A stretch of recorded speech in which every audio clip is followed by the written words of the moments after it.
everyone. I'm Miss Margaret. I'm a children's librarian at the LaGrange Park Library, but I was also a first grade teacher for several years. Now, I love teaching first grade. One of the reasons why I loved it so much is because it's the year that kids are really getting excited about reading, and a lot of those little ones learn to read in first grade or improve their skills in reading in first grade. So it's a very exciting year. So I'm here today to just share some strategies with you as you're home with your young readers. I want to give you a couple of suggestions and just kind of fill you in on some of the really basic or foundational skills that your little beginning readers may be helpful to them. So I'm going to be referring to some notes because my memory is not so great with all this information, but let's start with the 3 types of reading. When I talk to parents in the library, sometimes they come up to me and say, like, my child's not reading yet, or I'm worried that they're not interested in reading because they're not sounding out words, or they're not making connections with things. So I always want to start with this. There are 3 types of reading. The first type of reading is picture reading. So essentially, if your child is looking at a book, okay, I'll hold one up. If your child is looking at a book and can tell you a story just through the pictures, that's considered reading. That's one of the first steps to reading. Okay, so that's called picture reading. The second type of reading is retelling. So this you might see with really familiar stories that you've read to your child, maybe some classics like the 3 Little Bears. If they can just tell you the whole story of the 3 Little Bears, that's also a type of reading. And one of the most magical things to see is maybe it's a favorite book that they have that you've read over and over and over with them. Good for you, by the way. It's so great to see them open these books and tell you the story. Now, it's not word for word. That's okay. But they're telling you the story. Maybe they're using the picture clues as well, but they're also telling you through their memory of that story. So that is another type of reading that puts them on the road to reading, okay, to getting those skills down. The third type of reading is essentially just sounding out the words and, sentence reading. Many parents get very excited and they're like, oh, my child's reading, they can read sentences so well. But you have to make sure that there's still a comprehension component there. That's something I always tell them. It's great if they can read, and if they can read fast, that's great. But are they understanding the text? That's what's really important there. Okay, so let's get really basic. The first term that I want you to just be a little bit familiar with is phonemic awareness. Now, phonemic awareness is essentially just connecting a sound to a letter. I always remember the electric company. Okay, that's aging me a little bit. But anyway, Sesame Street and the electric company. But the electric company, I think, was the one that had the 2 silhouettes of the people, and they went k-at, cat, right? So it was like getting the sounds, right, blending them all together and making that word. Okay, that's kind of more the phonics teaching, but phonemic awareness is just connecting the letters to the sounds, just really basic. By the way, we have some fabulous activity boxes that would help with this, some phonics boxes that will be available, I hope, soon when we progress with things at the library. Okay, another thing that's really basic is concept of word. Now, concept of word essentially is recognizing what a word is in text, okay? Realizing the word is like a separate entity. It has a meaning, it has sounds within a sentence. And that's a really basic skill that they need to learn.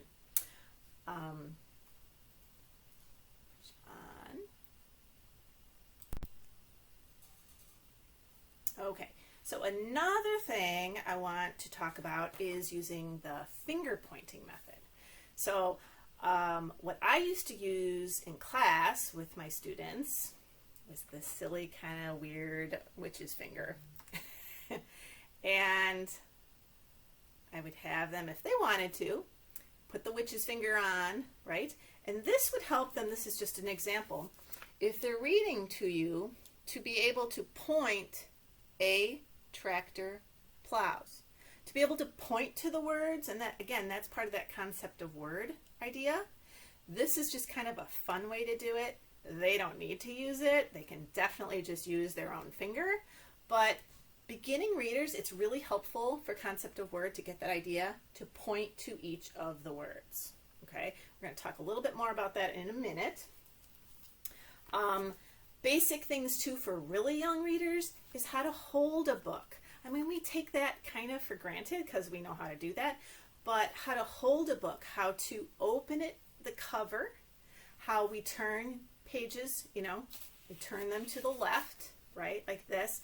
Just really basic things. You can do this with board books too if you have a really young reader, but if you have, you know, a preschooler, you want to tell them, like, this is how we turn the page. We're always very careful with the pages so we don't rip the pages, you know, stuff like that. Just respect for the book. Anyway, so those are just some of their little things you probably know and you're probably doing, but I'm adding them in anyway.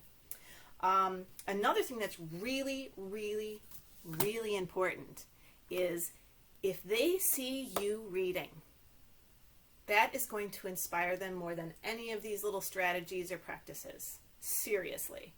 I mean, the best thing you can do as a parent is model behavior, right? We all know that, right? So if you're reading while they're reading, and even if they're just kind of sitting with like a pile of books and just looking through the pages, that counts. But if you're doing the same thing, or if you're reading with them, of course, that's going to inspire them because you are the ones they want to be like, right? This is a magical time in your life where your kids want to be like you. Enjoy that, right?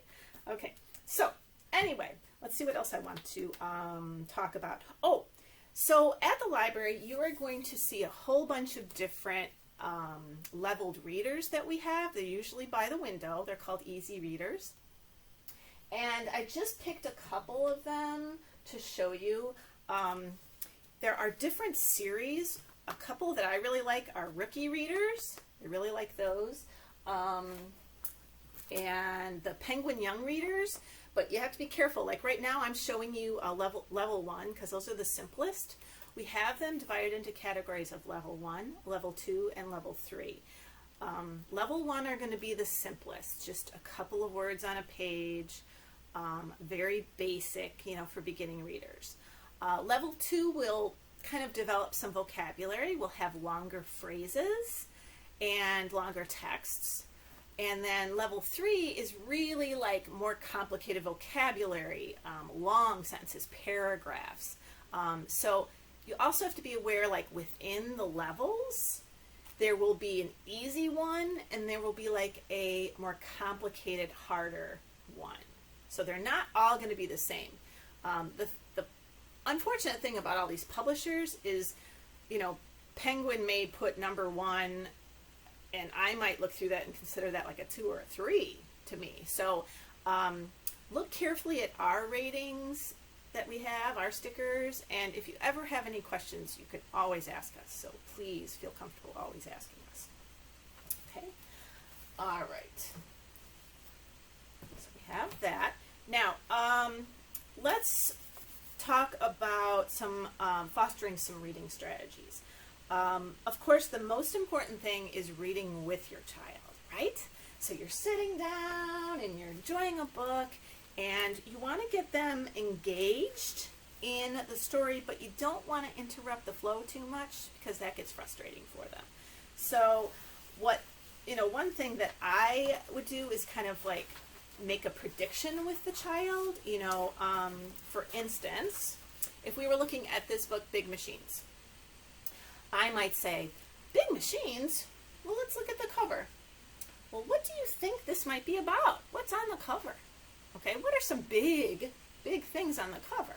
And maybe they don't know what machines are. You maybe explain what a machine is. And I'm sure if some of you have some fans, they're going to know what all of these different machines are called. So anyway, you would take the cover, talk about it, maybe, like I said, make a prediction. What do you think this is going to be about?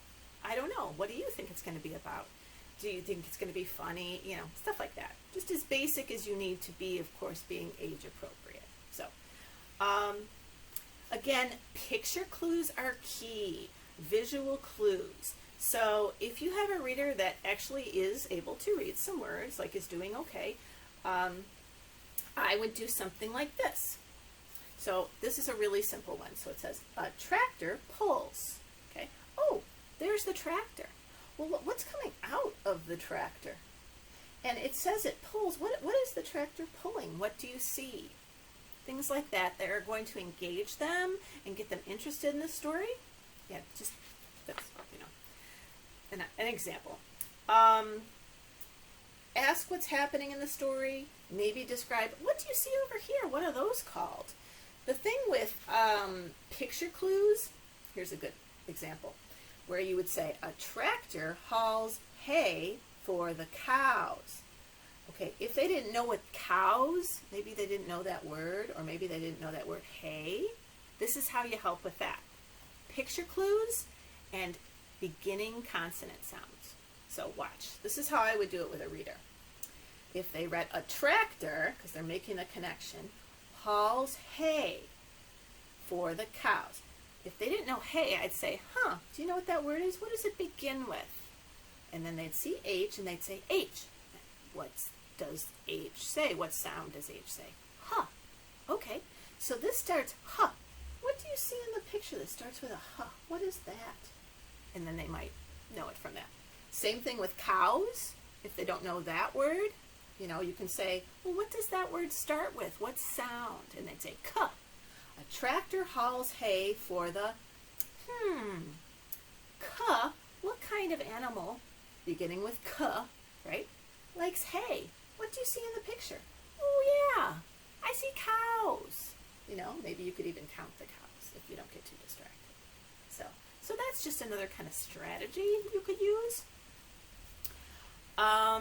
Making connections, I mentioned before. So making a connection to yourself. If you have a little bit older reader, like a first grader or a kindergartner or second grader even, who's struggling, text to self is kind of a thing where if they're reading, they can make a connection to say like, hey, I know what that is. I've ridden on a tractor. And that's kind of bringing that connection to them. So that's one strategy. There's a connection text to text, and they might say, tractor, I read a book with Dad the other day, or with Grandma the other day about a tractor. I remember that. Or that tractor, I read a story about a farm, and there was a tractor on the farm. See how you make the connection? Yeah. So they're making text to text connections there. And the third one is text to world. And that's just kind of taking whatever they're reading and kind of connecting it to like a history or like a world event that happened. You know, like if they're reading a baseball story, they might say, oh, I saw the Mets play, or the Chicago Cubs or the Sox play, or they could connect it to, a historical event in baseball or sports or something. And that's text to world. These are kind of, the making connections things is usually for older readers, like I said, first, second grade, but just something else that you could, is helpful to know. Okay, so another thing that makes me think of this when I'm looking at these early readers is repetition. For your beginning readers, this particular story has a little boy named Max in it, and Max has a fish, and the fish can swim. So fish is going to be here, repeated, okay? The fish can eat. The fish can eat, okay? Again, here's the fish. What's the fish doing? If you don't know that, it's eating.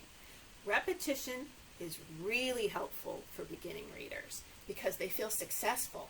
Oh yeah, I remember that. That word is fish because I knew that from the first page, or I figured it out on the first page.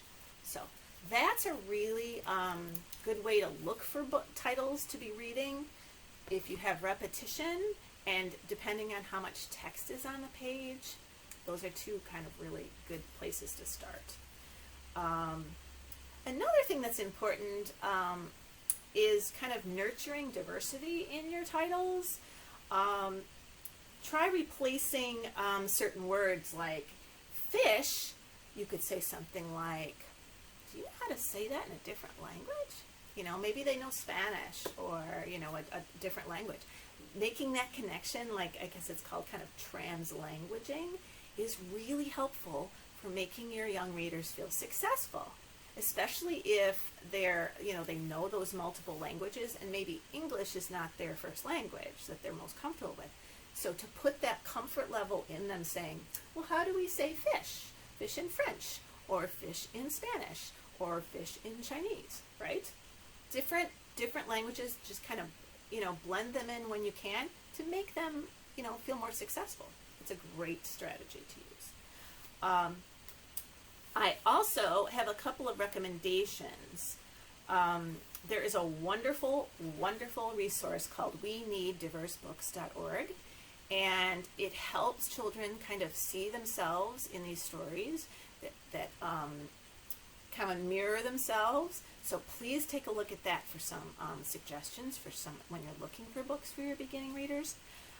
We have a database on our library website called Novelist Plus, and this is kind of a reader's advisory database, but it has helpful links. It has, if there is a certain story that appeals to your beginning reader, we have something called read-alikes that will suggest other stories that are similar or similar to that level of reading. You just need your library card to use that one. It's very easy.